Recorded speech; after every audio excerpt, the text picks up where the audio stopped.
Hello and welcome to the Stretch Zone. My name's Glenn Videlko. I'm an executive coach and facilitator in talent, teams and leadership, and author of the Stretch Zone. In this post, we'll explore confidence and sensitivity, exploring the question, to what extent is confidence also a possibility for sensitive people? Something that's made a massive difference for about half my clients, the sensitive half. Yet surprisingly, a question that's also made a difference for the other half, the seemingly insensitive half, helping us to think about ourselves and about our confidence differently. So, how do we typically understand sensitivity?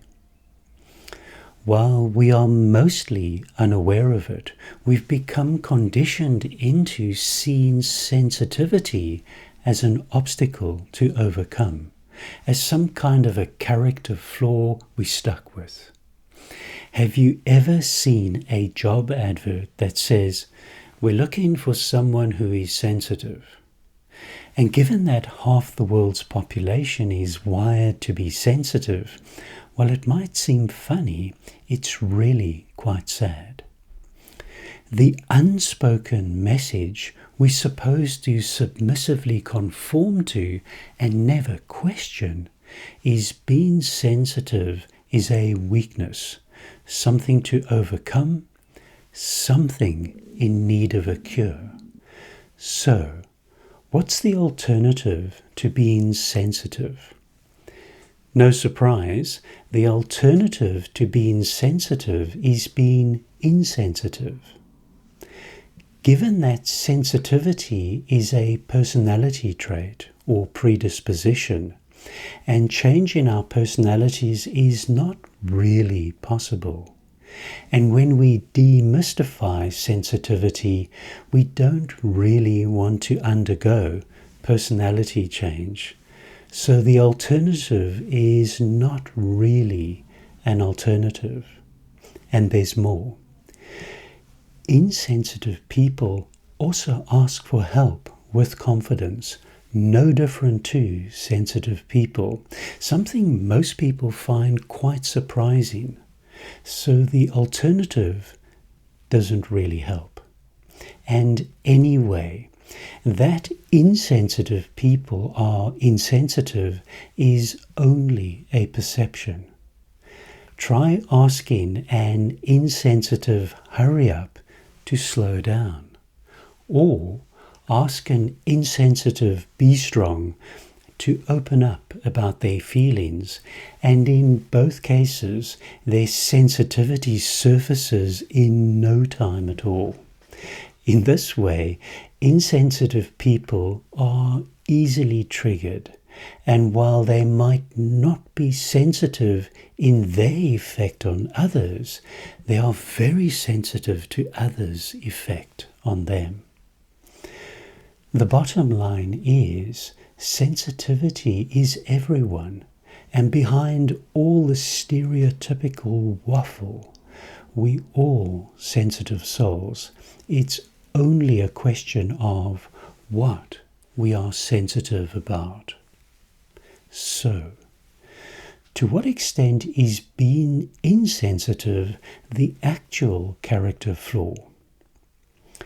To come to this conclusion would be as misguided as our current stereotypical conclusion that being sensitive is a character flaw. From my experience, seemingly insensitive people are awesome in their results-driven, action-orientated ways, and our world is better off with them, no more and no less than sensitive people. So, what's the problem behind the problem? Neither sensitivity nor insensitivity are the problem. They just personality traits or predispositions, and they both have their strengths and weaknesses. The problem behind the problem is overdone sensitivity and overdone insensitivity, where our strengths, when overdone, can derail us as overdone strengths. So, what is the relationship between sensitivity and confidence? Sensitive people are wired to seek harmony and resonance, and in these favorable circumstances, they feel comfortable and therefore confident. A transient, circumstantial confidence.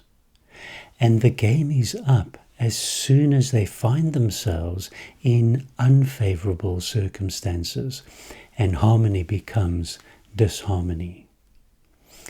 Given how they are wired, their overdone sensitivity has a way of amplifying pressure to a point where they can become overwhelmed, and their confidence disappears just when they need it most. And it's no wonder sensitive people believe they just haven't got it. So, what mistake do sensitive people make? The mistake sensitive people make is to put insensitive people on a pedestal, and seeing them as confident, they do all they can to try and emulate them, and it seldom goes well. And trying to be what they are not, they can never really hack it, and with no foundation, the facade quickly fades. What sensitive people need to understand is insensitive people ask for help with confidence, no different to them. They also have their stretch zones, and confidence under pressure is no less a challenge for them. So, how can we reframe our understanding of confidence and sensitivity? Confidence is not the presence of insensitivity, and confidence is not the absence of sensitivity. Sensitivity and insensitivity are no more than personality predispositions or traits, and confidence is not defined by personality. It only looks and sounds different. And difference does not mean absence. Rather than continuing with what doesn't work, the stretch zone demystifies confidence, where confidence is an imminent potential for everyone, regardless of personality. We only need to channel our efforts and energy differently. And when we do, sensitive or insensitive, our confidence emerges quietly from within, each in our different ways. So, in what way is sensitivity a super strength? While often mistaken as a character flaw, all is not as it might seem.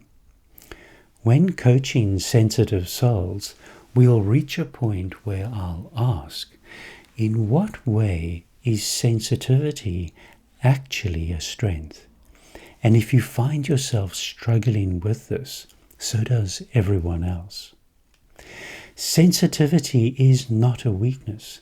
It's actually a super strength, where sensitive people are naturally perceptive and empathetic in ways insensitive people cannot match. And being observant and empathetic are powerful strengths in leadership, in relationships, and in teamwork, and in life in general.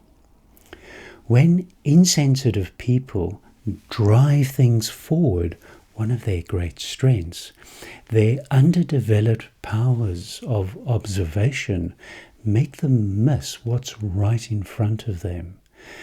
And what is incredibly easy for sensitive people is incredibly difficult for insensitive people.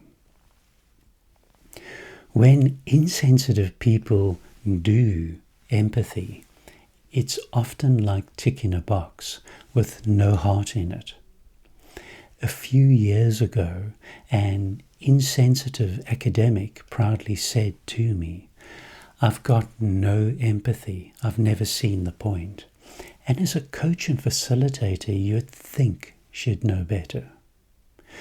What sensitive people need to realize is not only is confidence an option for them, they also need to realize that their sensitivity is a super strength that our hurry-up world so desperately needs. Yet this gift comes at a cost. So, what is the cost of being sensitive? Metaphorically, being sensitive is a little bit like riding a powerful horse. You need to know how to ride it, otherwise it will take you for a ride. And as a powerful horse, our sensitivity can well and truly take us for a ride. In this way, sensitive souls need to be mindful that sensitivity is measured, and we need to watch out for overdone sensitivity that can take us for a ride. In summary, being sensitive does not mean there's something wrong with you. Confidence is neither the presence of insensitivity nor the absence of sensitivity. Sensitivity is a super strength, and our world and our organizations and teams desperately need those strengths that are incredibly well suited to create environments where people thrive. Thank you. I wish you all the best discovering your magic in your stretch zones. Trust yourself, be yourself, and enjoy yourself. Bye now.